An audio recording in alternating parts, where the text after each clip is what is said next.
All right. Hello, everyone, and welcome to MMA Island. My name is Zach Harkness, and today I am joined by a very special guest, UFC light heavyweight and middleweight, Roman Dolidze. Welcome to the show, Roman. How are you doing today? Hi, very good. Just in my first training, and I'm ready to fight. One week. 1 week, very, very fast preparation. And that is true because you are stepping in to fight Trevin Giles at a weight class below normally what you do. So tell me, what was the thought process and how did it all come together to you stepping in and taking this fight? My manager, Ali Abdelaziz, just called me and say to me that they offered me a new opponent after 10 days. He sent me his name, but I don't understand who is that guy because I don't watch this weight class. And I just say, okay, I'm ready. I don't care who is that guy. I'm ready for everyone. And this fight is at middleweight, correct? Yes, middleweight. So the middleweight to light heavyweight jump is one of the biggest in the sport, 20 pounds. So I'm wondering, as someone who's usually a pretty big light heavyweight, how are you planning to cut those extra 20 pounds to get down to 185? You know, I wasn't cutting so much when I was fighting 205.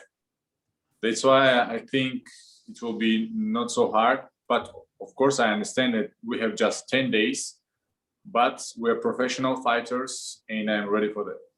How much do you walk around at? Something like 210, 205. So do you cut any weight for light heavyweight at all? 5-6 pounds. Wow. And for that frame, that's really impressive. So that's got to open up the question. You're going to have a significant size advantage over many people at middleweight. So I'm wondering, are you going to stay at middleweight and fight there? Or are you just going to go back to light heavyweight or just play it out and see how the fight goes? I think I will take opportunities and if they will offer me something good in 205, I will fight in 205. And if I will have something good in 185, I will fight in 185. So the opponent that you're facing, Trevin Giles, he's on a little bit of a win streak. So based off you're taking this fight so soon, tell me what you know about him, what you think he does well, and what your advantages are over him from what you know so far. I don't know, really, I don't disrespect this guy, but I don't know nothing about him. I'm just thinking now about my weight cut and trusting my team. They will say to me everything, what they think, and we will make game plan, and that's all, nothing more. Giles, one of the best parts of his game is his Brazilian Jiu-Jitsu, and you are well known for your grappling as well, as you have won an ADCC Asian Oceania tournament. Is that correct? Yes, and you know, that's good. You're telling me news about this guy, and maybe I will find something new. And I don't think that I will have some problem in Jiu-Jitsu, but still it's fight, and everything is happening during the fight, but I think I'm ready for everything. So I was going to ask you, you know, in your UFC career so far, many people know you mostly for your striking when your grappling is actually the most like accoladed part of your game. So I'm wondering if you want to put on a show, like show off your ground game against a highly touted opponent in the ground so you can show everyone how good your grappling skills really are. You know, when you plan something, usually how it's happening, you plan something, but fighting is going in other direction. That's why I think I will see what he will do during the fight, and I will decide what to do during the fight.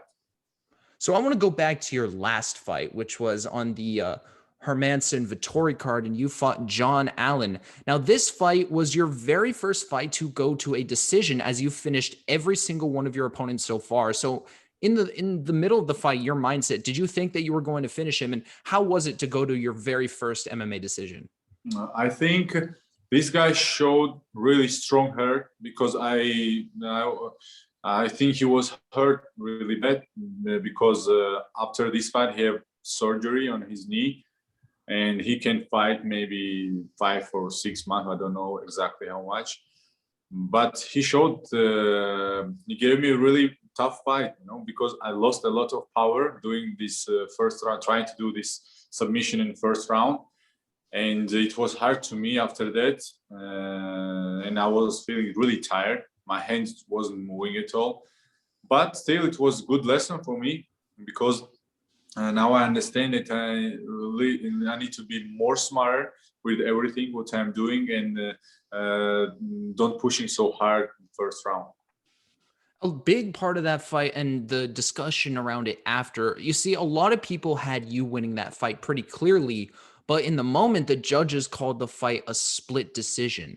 Now, when you're standing there, I'm sure you were very confident in your victory. And when you heard that a judge had given the fight to John Allen, what were your thoughts in that moment? Did you think that for 1 second that you could actually lose this fight, or were you confident even though it was a split decision? No, I was sure that I have won this fight, but of course it was a little bit strange why he gave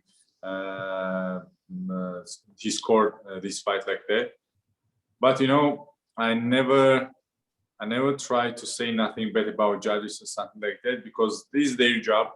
I think they know it better, and I hope they will make right decisions and don't do things what can damage another fighter's career.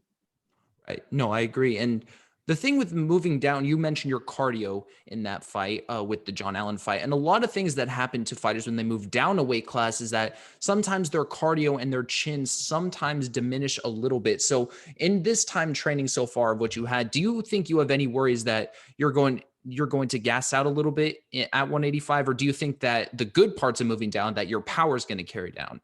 Cardio wasn't problem. Problem was that I lost a lot of power when I was doing a trial. I was trying to do submission, and just because of that, I think my cardio is okay, and I think in this, I will not have problem at all with these things. I'm sure. That's good to hear. And a lot of things also with fighters who move down, sometimes that they carry down their power, like Jared Cannonier moving down to middleweight.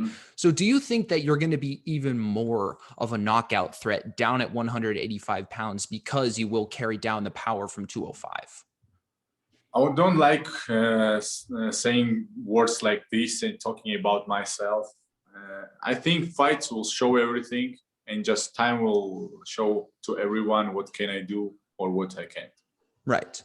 And I want to go back to your first fight in the UFC, a debut against Hadis Ibrahimov. And it was a performance that really put you on the map because it was that big head kick knee KO. So I'm wondering, when you were watching him, when you were fighting against him, did you see an opening for that kick earlier on in the fight? And did you know you could hit it before? Or did you just throw it and it just happened to land? No.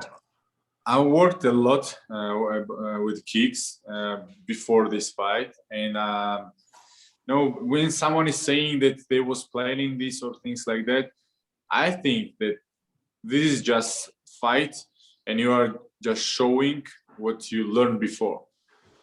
That's why I think I was working a lot with the kicks, and I just got a head kick just because of that. And I can't say that I was seeing that he was moving like this and going down. I just used the time, and that's all. And in that fight, it was a very spectacular knockout that garnered the attention of the MMA world, but yet somehow you didn't win a UFC bonus. Did you think that you were going to win a bonus for that knockout? I thought, yes, it was 50,000, but I don't understand how they are counting or how they are giving these bonuses. But, I'm thankful to UFC, thankful for this opportunity, thankful that we have an opportunity to fight during these crazy years, during this COVID situation. And we see that just UFC works, and we have fights, and we don't stop. And that's why I just give this everything to them. They know what they're doing, and I will just do my job, and that's it. And speaking about the UFC and MMA in general, your home country of Georgia is kind of surging at the moment with tons of prospects exploding onto the scene and having lots of success in MMA. So how does it feel to see yourself and members of your country, Georgia, succeeding so much in MMA? I think we have just started, and little by little you will see more fighters, more good fighters from Georgia. We have really good history of wrestling, Greco-Roman, freestyle wrestling, and I'm sure that will help us to be more successful in MMA. And it's just a matter of time, because MMA is new sport for my country. That's more and more people now know about us, and I think soon we will see more fighters from there. And a big rumor coming around, it seems sometime in the future when the world opens back up that the UFC will come to Tbilisi and put on a show and showcase all their Georgian talent there. So how much would it mean to you to fight on a card in Georgia? And what would you do? Like if you fought last week, what would you do to get on that card?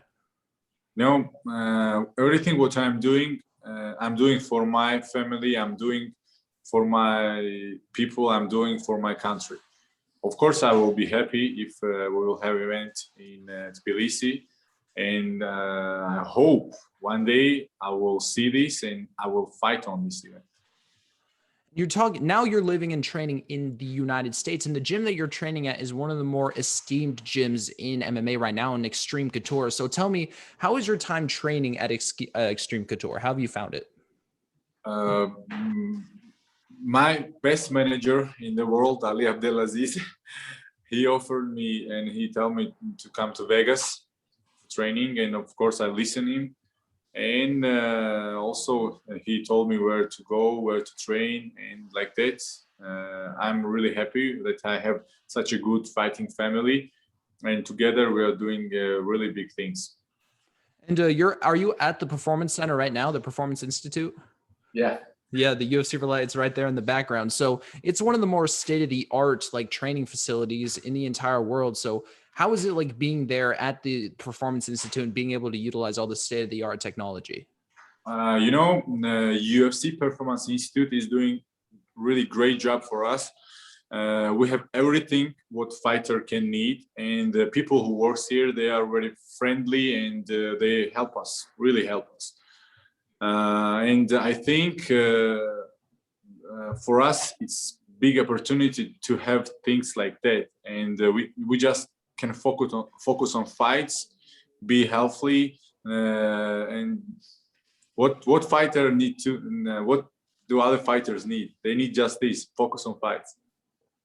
And at Extreme Couture and the Performance Institute, you are training under Coach Eric Nixick, who has been known to be a very esteemed coach so far. So what are the biggest things that you've picked up from Eric Nixick so far in your time training with him? First of all, Eric is a very good person. Also, like coach, he never tried to bring something new to my game. He just tried to see what I'm doing, how I'm doing, and work on this. He every time try to see in fighters who works with him, the special things what we are using, head kicks or submission game, ground game, and every time he tried to make us better in these aspects, working very smart with us. Is this your second training camp with him? Yes. And are you going to stay with him and train out of Extreme Couture in the future? Because it seems like you've been here for your last two training camps and you obviously have done great in the UFC so far. So are you going to stick there? Are you going to stay there? Yes, of course. It's my team. I feel good here, and I like to be here, and I'm staying with these people, and I'm happy. So in between your UFC debut and the last time you defended the WWFC belt, you did take a 2-year layoff. Now, I want to ask, how did you spend that time? How did you spend those 2 years? And do you think that the 2 years eventually like helped you for your career later on down the line? It's a good question, because sometimes 2 years for people, it's a lot. But I'm not I didn't have so much experience in fights. That's why I use this time to grow in striking, to learn something new. I started quite late fighting when I was 28. That's why I use this time to grow more in striking aspects and a little bit cardio. That's why I think it was really good for me. Good time. You started training MMA or just grappling at age 28? Grappling 22, MMA 28, striking 28. Wow, you started training grappling at 22. And How did you propel your game so fast? Because winning an ADCC tournament obviously is no little deal. It is kind of the highest prestigious award in all of grappling to win at ADCC. So how did you progress your game so fast in such a little time, especially starting training so late compared to other fighters? You know, I don't have any secrets at all. I just was a person who was trying to do maximum in everything what he's doing. And when I was doing grappling, I was trying to do maximum. When I was doing MMA, I am doing MMA, and I try to do maximum. That's why I think this mindset helped me a lot with it. And when you were in grappling, when did you know that you wanted to make the switch to MMA, the ultimate combat sport, and what made you to decide to do it? I won everything in grappling, and one day matchmakers offered me a good contract, MMA contract. Of course, I was thinking maybe I will try. After a few fights, I understand that I like doing this, and also they pay more when they pay in grappling. You know, that is true. That is true. And you had one fight in, I believe, RWC, and then you moved to WWFC in your second fight, where eventually you became the light heavyweight champion. And you did win the belt and defend it. And the belt win and the defense are against very high quality fighters. So let's say that you don't have that first defense against, I believe, Michel Pasternak. Yes. Do you think that without that defense, you would have the same course of success in UFC without fighting that top quality opponent? I think I get contract just because of that fights, because I won that fights with a big chaos, overhand and spinning back fist. I think UFC saw this and they offered me contract. You know, how to say, I wasn't trying to find easy ways. Every time I was trying, when they was offering some fighters, because I was champion, and they were saying this is easier, this is harder, I was saying just find who is harder one, and that's all. I don't need nothing more. And I think this is right, because if you need to be if you want just winning, you can be the champion in your yard. But if you want to be more, you need to compete with high level fighters. And you've competed with nothing but high-level fighters in your time, and yet you still remain undefeated. Now, a lot of undefeated fighters, like after they lose their zero, said that being undefeated added a bit of extra pressure onto them to defend that perfect record. Does that apply to you? Do you feel any extra pressure for being undefeated, or is it just a record to you? Yes, it's just a record. I understand and realize that everyone can lose, and you need to be strong, not only physically, mentally too, just to take these losses. And that's all. I think we just need to be ready for everything. Right. I think that's all the questions that I have for today. I would like to thank you for joining me today. Is there anything you want to say to the people out there? I want to just say big thanks who support me. And I wish to whole world, I hope we'll be done soon with these COVID things, and happiness to everyone. All right. Thank you so much. Good luck in your weight cut. Roman Dolidze, everyone check out his fight against Trevin Giles very soon. Thank you so much for watching and have a great day.